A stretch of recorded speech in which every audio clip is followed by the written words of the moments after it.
nothing more than a body, reading words, allowing his mind to wander elsewhere.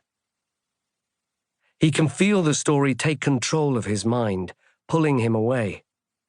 His own thoughts, his worries, that voice, begin to buzz at the back of his mind, and eventually they become nothing but white noise. When he was younger, his mum would bring him here with his little sister, Aleisha. Aleisha was always more interested in playing, and she'd kick and she'd fuss, and Leela would have to take her outside. Aidan would never have more than a few minutes of alone time. But those few minutes calmed him. They stopped his mind racing. They helped him breathe, to escape, whatever he needed most. A loud thwack alerts him to someone beside him. He averts his gaze, keeping his eyes on the page, unwilling for now to allow someone else to break his spell. Out of the corner of his eye, he spots a large stack of books piled high, a barricade. There's a scraping of a chair, and scraps of paper are pulled from a bag, creased receipts, a library slip, the back of a crossword puzzle, leaving a crumpled cloud of white on the desk beside him. He tries hard to quieten his breathing as his neighbor begins to mutter almost inaudibly.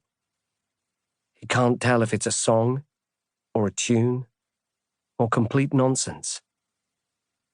He spots a pen poised above the first scrap, then follows a rhythmic scratching of biro. Aidan keeps his eyes fixed on the page, running over the words in his book, taking them in, trying to conjure the feeling he'd had the last time he'd read these words in this order. For minutes, Aidan allows his focus to flow in and out of the book, into the library, and then out onto the road, over to Wembley. He wonders how his mum is doing now. Has Aleisha noticed he's vanished? He brings his mind back to the room, back to the library, to the person sitting beside him, scribbling as if their life depends on it. And then, suddenly, his neighbor stands up abruptly, leaving a heap of little folded pieces of paper littering the desk. He watches from the corner of his eye as slips of paper are pulled into a line, as if in slow motion, a finger tapping each one in turn, counting 1, 2, 3, 4, 5, 6, 7, 8. Then the scraps are all tucked away into the first book, at the top of the pile. He sees now that it is To Kill a Mockingbird. His neighbor's hands rest for a moment on the cover of the book. Aidan realizes he hasn't turned his page in a while. He wonders if they realize he's watching. He wonders why he's watching at all. Then, a moment later, their arms, wrapped in a thick, black sweater, reach forward and pull the books towards them. With a soft groan, the pile of books is swept from the corner of his eye, and he hears the swoosh-swoosh of shoes against the tacky library carpet, shuffling towards the front desk. He allows his mind to return to his story.